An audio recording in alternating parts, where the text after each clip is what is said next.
E vamos lá para a unidade de referência de valor, ou unidade real de valor, mais conhecida como URV, que é a primeira etapa da aplicação do Plano Real, certo?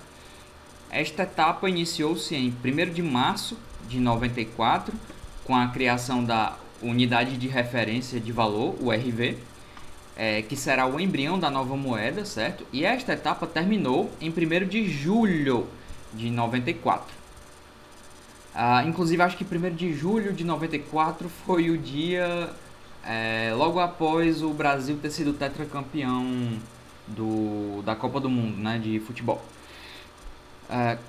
Quando o real foi adotado, efetivamente, certo? Esta foi uma espécie, a URV foi uma espécie de moeda incompleta, porque toda moeda, para ser uma moeda completa, ela precisa ter 3 características essenciais. Primeiro, ela tem que ser meio de pagamento, ela tem que ser reserva de valor e ela tem que ser unidade de conta. Ora, a URV não era nem meio de pagamento e nem reserva de valor, tá? Ela era só unidade de conta. Quer dizer, meio de pagamento é o quê? Quando você pode pegar a moeda em si e usar para realizar uma transação econômica. Reserva de valor é quando você pode guardar essa moeda e ao guardar essa moeda, colocá-la no seu bolso, você está realmente guardando um poder de compra, tá? Você está reservando um valor para você. E unidade de conta, essa característica ela assumiu. A unidade de conta é você ter a capacidade de medir quantas URVs são necessárias para se comprar determinada mercadoria. Quantas URVs são necessárias para se comprar uma impressora? Quantas URVs são necessárias para se comprar um paracetamol, por exemplo? Tá? Ou seja, a URV foi uma moeda virtual, tá? No sentido clássico da palavra. Estou dizendo que é no sentido clássico porque muita gente pode pensar virtual no sentido de estar armazenada em bytes, megabytes, enfim, não. Foi virtual no sentido de não ser real, tá? Engraçado que a gente está falando do real e ela era virtual. A primeira etapa foi virtual, tá? Então, a URV seguia. Eu vou explicar para vocês exatamente o que era a URV, principalmente para aqueles que não viveram o momento, tá? A URV ela seguia a inflação baseada em uma média de vários índices de preços, ou seja, vários índices de medição da inflação. Esses índices eram o IGPM da Fundação Getúlio Vargas, o IPCA do IBGE e o IPC da FIPE, da Universidade de São Paulo, tá? Era uma média, acredito que uma média ponderada desses índices, tá? Mas a variação dessa média era sempre menor do que na maior parte dos índices oficiais individualmente observados. Ou seja, quando se fazia a média ponderada, dando pesos, uns maiores e outros menores para determinados índices, o IGPM, o IPCA e o IPC, acabava que na maior parte, acabava que a variação da inflação era menor nessa média do que se você observasse cada um desses índices particularmente falando, individualmente observados, tá? A ideia da moeda virtual era possibilitar a passagem paulatina dos preços em cruzeiro real para o real, sem ter aquele caráter abrupto adotado nos planos anteriores, por exemplo, como foi no plano cruzado, tá? Desta forma, haveria tempo para um satisfatório alinhamento dos preços em URV, sem que pressões inflacionárias insustentáveis viessem a surgir após a adoção da nova moeda, tá? O que eu tentei explicar para vocês, o fato de determinados preços terem sido, na época da adoção do cruzado, determinados preços foram reajustados na véspera, enquanto que determinados salários não foram reajustados na véspera. Então isso fez com que um salário que normalmente teria um poder de compra X passasse a ter um poder de compra X menos Y, ou seja, os preços foram reajustados, mas o salário não foi reajustado na véspera da adoção do plano cruzado, e a implantação do cruzado foi abrupta, quer dizer, foi de um dia para o outro, certo? Isso significa dizer que determinados salários perderam muito poder de compra e que isso por si só já era uma distorção significativa dos preços da economia, porque mesmo que determinados salários tivessem sido ajustados, não eram todos que haviam sido ajustados. Perdão.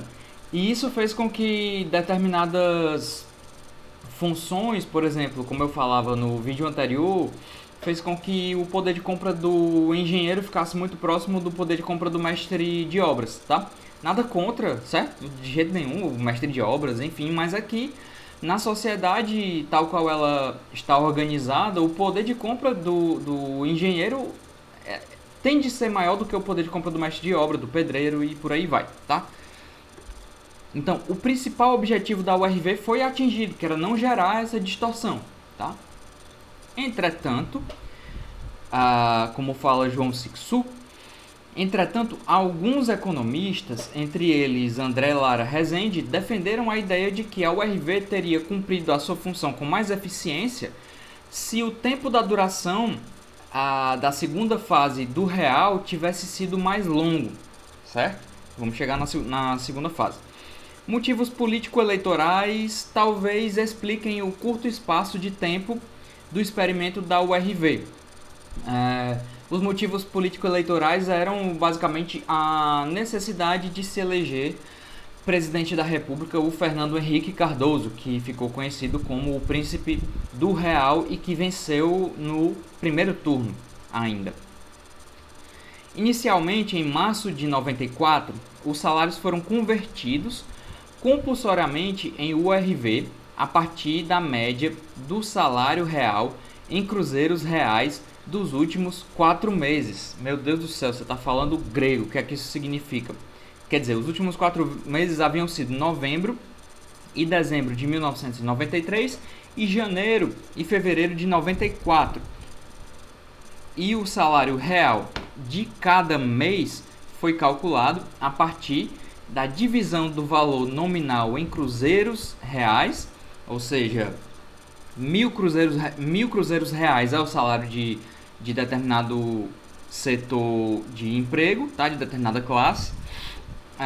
E isso foi dividido pelo salário no último dia de cada mês, pelo valor da URV em cruzeiros reais no mesmo momento.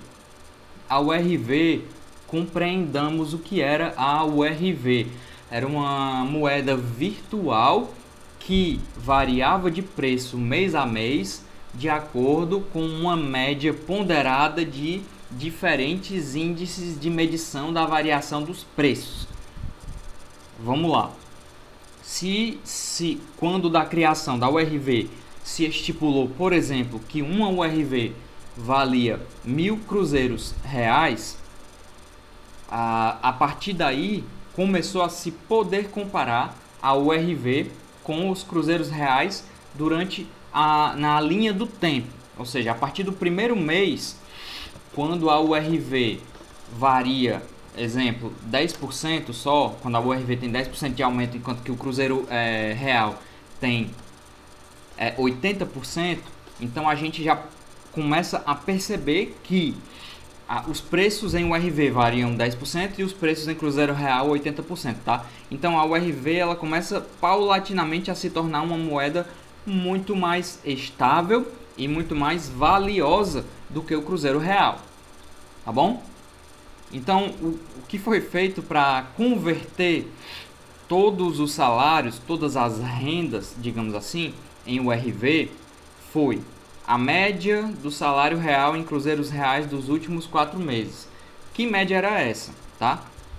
O salário real de cada mês foi calculado como? Se calculando a partir da divisão do valor nominal em cruzeiros reais, ou seja, eu ganho 1.000 cruzeiros reais, tá? Do salário do último dia de cada mês pelo valor da URV em cruzeiros reais no mesmo momento. Deixa eu dar um exemplo. Supondo que a URV já operasse em novembro de 1993. A partir de 1º de novembro de 1983, a URV começou a operar. No dia 31 de novembro de 1993, a URV teria uma inflação referente a ela que seria medida por aquela média ponderada que eu mencionei para vocês, tá? Então, exemplo, a URV, os preços em URV variaram 20%. E em cruzeiro real, os preços da economia real mesmo variaram 80% ou 100%, tá? Então, a divisão nominal de cruzeiros reais, pronto. No último dia, tá? No dia 30 de novembro, perdão, eu falei 31 de novembro. No dia 30 de novembro, você pega quanto que aquela pessoa está ganhando no dia 30 de novembro, certo?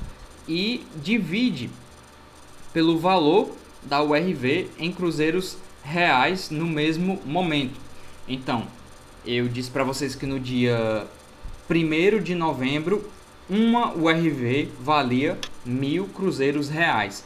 Mas como a variação de preços em URV é menor do que a variação de preços em cruzeiros reais, isso significa que no dia 30 de novembro, uma URV vai valer mais do que 1.000 cruzeiros reais, tá?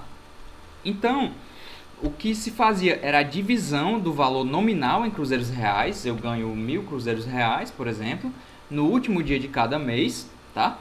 Pelo valor da URV em cruzeiros reais no mesmo momento. Então, quer dizer, a URV tinha um valor em cruzeiros reais no dia 1º de novembro e no dia 30 de novembro ela tinha um valor em cruzeiros reais que era muito maior, tá? Isso fez com que essa média calculada, tá, para o reajuste dos salários, ela fizesse com que os salários nominalmente baixassem, tá? Os salários estavam baixando, tá? Porque aquele elemento que dividia a equação aumentou, tá? Tá ok? Se não tiver claro, digam, mas é porque o raciocínio ele realmente não é tão trivial assim. Mas continuemos. A URV escapou em grande medida da erosão inflacionária, tá? Então a inflação em URV não era grande porque ela era medida a partir da média ponderada daqueles índices. E ela conseguiu escapar essa erosão inflacionária por se tratar de uma moeda virtual que não estava circulando no dia a dia, que as pessoas não podiam botar no bolso, que era só um índice, praticamente só um índice. Significando o quê? Significando que o seu valor em cruzeiros reais crescia mensalmente. Entendem? E embora seja verdadeiro que, nos casos em que a média desses 4 salários já transformados em URV ficou abaixo do salário referente a fevereiro, que foi quando a URV começou a operar, também transformado em URV, prevaleceu este último valor, a partir do qual foram feitos os reajustes salariais em cruzeiros reais nos meses de março, abril, maio e junho. Ou seja, se depois de toda essa operação o salário em URV tivesse ficado menor ainda, abaixo do salário referente a fevereiro, tá? Então isso o que se teria era que o reajuste seria feito em cruzeiros reais. Perdão, eu mesmo estou redescobrindo aqui o meu texto e às vezes, enfim, aqui é tudo improvisado, não tem ensaio, tá? Vamos lá. Nos casos em que a média desses 4 salários ficou abaixo do salário referente a fevereiro, certo? Prevaleceu este último, ou seja, prevaleceu o salário de fevereiro como valor a partir do qual foram feitos os reajustes salariais em cruzeiros reais nos meses de março, abril, maio e junho, tá? Então é isso, deu para entender? Então vamos lá. A conversão dos rendimentos dos trabalhadores em URV pode ter imposto a estes uma perda de poder de compra, pelo menos até o dia 1º de julho. Por quê? Porque a ideia central era reduzir os custos de produção das empresas para assim conter o ímpeto remarcador de preços, reduzindo a inflação. O ímpeto remarcador de preços foi o que eu falei para vocês, dos empresários, que ao perceber que o preço do salário dos seus trabalhadores havia sido reajustado, também reajustavam assim os preços das suas mercadorias, porque o pagamento de salários do ponto de vista do empresário é visto como um custo, e realmente é um custo de produção para aquele empresário, tá? Então, quando se impõe uma perda de poder de compra, uma perda real aos salários dos trabalhadores, então a ideia era que se contivesse, se constrangesse esse ímpeto de reajuste dos empresários, tá? Será que aconteceu dessa maneira? Certo? O resultado da engenharia monetária envolvendo a URV foi uma aceleração dos preços em cruzeiros reais, ou seja, não foi alcançado plenamente aquele resultado desejado. E um pouco antes da adoção da nova moeda, qual seja o real, um comportamento defensivo por parte das empresas, elevando excessivamente os seus preços, ou seja, isso foi verificado, certo? Um pouco antes da adoção do real, as empresas elevaram excessivamente os seus preços, embora elas não tivessem tido que reajustar os salários dos seus trabalhadores na mesma velocidade ou na mesma taxa em que ocorria em outro momento. E muitas delas nem reajustaram, nem precisaram reajustar os preços. E essa distorção foi corrigida após a adoção do real a partir de pressões para reduzi-las, tá? Beleza. Pode não estar muito claro ainda o que foi o plano real, mas a gente precisa seguir nas etapas subsequentes do plano para poder apreendê-lo em sua totalidade. A próxima etapa foi a âncora cambial, que é a etapa mais importante, tá? Que é o seguinte: paralelamente à introdução da URV, operou-se outro processo chamado de âncora cambial. Esse processo não foi menos importante do que a URV, tá? E gozou da vantagem relativamente, assim, em comparação com o momento histórico do plano cruzado. A âncora cambial adotada na adoção do plano real gozou de uma vantagem histórica, que foi o fato de haver maior liquidez nos mercados financeiros, tá? Além de uma taxa de juros muito alta adotada pelo Banco Central. Isto significa dizer que, além de os mercados financeiros internacionais estarem muito mais dispostos a emprestar dólares para o nosso país aumentou a sua taxa de juros de maneira a deixar o país mais atrativo para a aquisição de dólares emprestados. Para se ter noção, em março de 94, a taxa de juros real era de 40% ao ano, tá? Este procedimento consistiu na elevação, o procedimento da âncora cambial, tá? Ele consistiu na elevação dos juros nacionalmente com o objetivo de atrair capitais de curto prazo, ou seja, via empréstimos, para aumentar o volume de reservas cambiais, ou seja, aumentar a quantidade de dólares guardadas aqui nos cofres do Banco Central.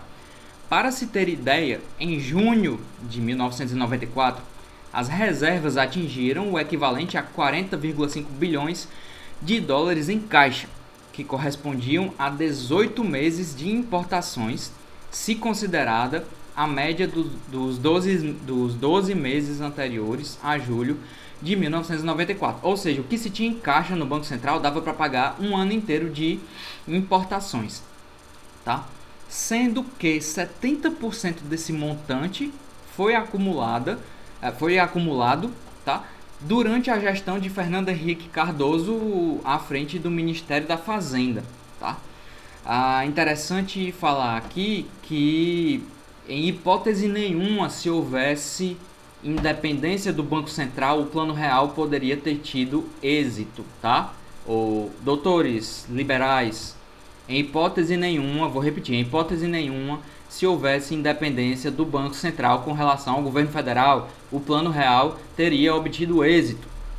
Vamos lá. Entretanto, o patamar de juros e amortizações de dívidas pagos ao exterior cresceu consideravelmente, tá? Como se observa no gráfico 1, tá? Em 1995, pagou-se um total de 17,4 bilhões de dólares, chegando esse valor em 2002 a 40,7 bilhões, ou seja, um crescimento de 262,6% em 7 anos, tá? O que é que eu quero dizer com isso? Eu quero dizer que o volume de pagamento de dívida, de juros de dívidas e de amortizações de dívidas, a partir dessa tática da âncora cambial, cresceu. E isso se pode observar a partir de dados que não sou eu que estou falando, tá? É o Banco Central. Eu só elaborei a tabelinha, tá? Vejam aqui em 95, tá? Juros, aqui são juros e amortizações pagos pelo Brasil, tá? E aqui é a linha do tempo, de 95 até 2002, ok? Percebam que a partir de 95 o crescimento, a taxa de crescimento só aumenta, tá? E especialmente aqui em meados de 1998, que foi o momento em que o FHC conseguiu se reeleger, tá? E a gente vai abordar o porquê disso ter acontecido. Enfim, a fase final do Plano Real, que se chama o Real, tá? Consiste no seguinte: em 1º de julho de 94 foi adotado como moeda oficial. Quando o real foi adotado como moeda oficial, quando a URV valia 2.750 cruzeiros reais. E no momento em que a conversão foi feita, na proporção de... e nesse mesmo momento a conversão foi feita com a proporção de uma URV valendo R$1, ok? Certo? Esta etapa escancarou o processo mais ou menos oculto durante a fase anterior, que foi o processo da âncora cambial, tá? A taxa de câmbio foi fixada pelo Banco Central em R$1, valendo $1, tá? Então, o objetivo de trazer, de atrair tantos capitais externos ou voláteis, tantos dólares, né, a partir da elevação da taxa de juros, ela consistiu em poder fazer uma equiparação aqui no mercado monetário interno do real com relação ao dólar. Ou seja, a gente não chegou a dolarizar a nossa economia completamente, mas nós fizemos uma engenharia monetária de tal forma que foi possível, a partir da intervenção do Banco Central, que possuía gordurosas reservas em dólar, fazer com que no mercado interno $1 valesse R$1, tá? Com apoio, foi possível com o apoio e garantia das reservas em dólares acumulados desde 1993 e com a intervenção do Banco Central, sempre que esse valor subia um pouco a mais ou que ele descia um pouco a menos das bandas, certo? Dos limites estipulados. Mais uma vez, doutores liberais, se o Banco Central fosse independente, ou seja, não fosse subserviente ao governo federal, isto não teria sido possível. Isto não teria sido possível, tá? Então, o que foi que ocorreu a partir daí, né? A economia foi aberta às importações através da queda das alíquotas do imposto de importação, certo? Então, uma mercadoria estrangeira teve muito mais facilidade de entrar aqui sem ser tão taxada e, portanto, podendo cobrar preços menores aqui dentro. Além do fato de que toda mercadoria importada paga em dólares, tá? E o fato de ela ser paga em dólares e o real estar valendo $1, ou seja, o real está sobrevalorizado, tá? Com relação ao dólar, tudo isso contribuiu para que mercadorias importadas ficassem muito mais baratas.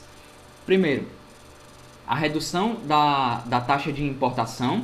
Segundo, o real valendo a mesma coisa que valia $1. E terceiro, a competitividade das empresas internacionais, sobretudo norte-americanas e da Europa Ocidental, ser muito maior do que a nossa, porque a produtividade do trabalho lá é muito maior. Então imagina o mau lençol no qual entrou aquilo que ainda sobrava de indústria nacional. E se você está acompanhando o nosso raciocínio, a gente preconiza que riqueza é indústria. Tá? Então, se a gente acaba com a indústria, a gente acaba com a riqueza. Mas vamos continuar. A economia foi aberta às importações através da queda das taxas de importação, tá? E do início do governo Collor até 1994, a tarifa média de importação baixou de 37,4%, né, até 14%. Então, reduziu-se bastante, realmente. Este fator foi fundamental para a queda da inflação e mesmo deflação. A deflação é quando um preço, em vez de ele subir a uma taxa pequena, ele faz cair, tá? E mesmo deflação de alguns preços associados ao dólar, graças à sobrevalorização do real, possibilitada pelo enorme volume de reservas cambiais, assim como a deflação do preço de produtos que tiveram que lidar com concorrentes oriundos do exterior, ou seja, produtos fabricados nacionalmente e de propriedade de empresários nacionais que tiveram que baixar os seus preços para poder competir minimamente com aquelas mercadorias que vinham do exterior. O problema é que muitos desses empreendimentos vindos da indústria nacional, provindos da indústria nacional, não tinham condições de manter esses preços num nível tão baixo durante muito tempo, tá? Portanto, isso ocasionou uma quebradeira, tá? Uma quebradeira, embora a inflação realmente tivesse caído e, portanto, daí a boa lembrança daqueles que viveram aquele momento de que os preços caíram. Sim, os preços caíram. Mas, ao mesmo tempo, se nós raciocinamos a partir da lógica segundo a qual o que gera mais emprego dentro da economia capitalista é a indústria, empregos diretos e empregos também proporcionados pela operação industrial, e também que os melhores e maiores salários são pagos pela indústria. Isso você pode verificar o nosso raciocínio a partir dos primeiros vídeos, tá? Isso baseado já em Adam Smith, em Davi Ricardo, que são os liberais clássicos. Isso não sou eu que estou dizendo, embora eu concorde com isso, tá? E isso também baseado também na afirmação de um daqueles que participou da operacionalização do Plano Real, que foi o ministro Ciro Gomes, tá? Então não é invenção da cabeça do Ivan, tá? Então vamos lá. O que foi que aconteceu imediatamente pós a adoção do real? Imediatamente após a adoção do real, o que aconteceu é o que nós vamos ver no próximo vídeo, porque agora eu preciso tomar um gole d'água, porque falei bastante e bastante alto, beleza?